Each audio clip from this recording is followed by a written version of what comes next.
Баршаңызға қайырлы күн достар, менің каналыма қош келіпсіздер. Бүгін сіздермен кереметте үй жағдайында дайын болатын осындай бургерлерді бірге дайындаймыз.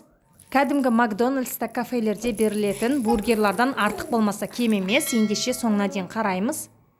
Ең алдымен бургерлердің котлеттерін дайындап аламыз. Дәл осындай формаға келтіру үшін мен сіздерге қазір барлығын нақтылап көрсететін боламын. Біздің ет тартқыштан өткізілген етіміздің үстіне дәміне қарай тұзымызды, бұршымызды және кез келген өзіңізге ұнайтын дәмдеуішіңізді қоссаңыздар болады. Ең алдымен етімізді дәл осы видеодағыдай дөңгелек етіп, әрқайсысын мөлшерлерін жаңағы таразының көмегімен де қолыңызбен көз мөлшерімен шамамен бөліп алсаңыздар болады. Осылай құрт секілді дөңгелектеп дайындап алдым. Содан соң осындай формочканың көмегімен фольгаға етімізді төсеп, дәл осы видеодағыдай формаға келтіріп шықтым. Мінекей, сіздерге түсінікті деп ойлаймын, тағы бір асықпай көрсетіп жіберейін. Міне дәл осы формаға келтіріп осылайша жасап аламыз.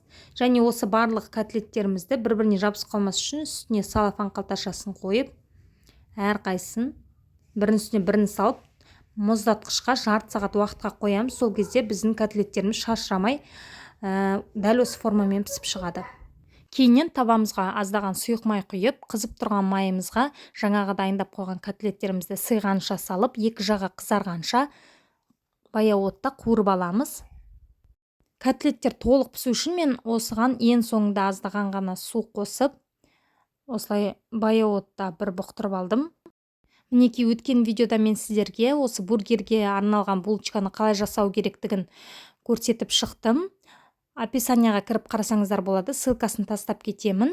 Сол жерден дәл осындай жұп-жұмсақ булочканың рецептісін көріп жасай аласыздар. Әрбір булочкамызды ортасынан кесіп, қызып тұрған табаға осылай аздаған қызарғанша қойып аламыз. Және де соусын дайындаймыз. Соусына майонез, кетчуп және бір сарымсақты үкіштің көзінен өткізіп дайындап алдым.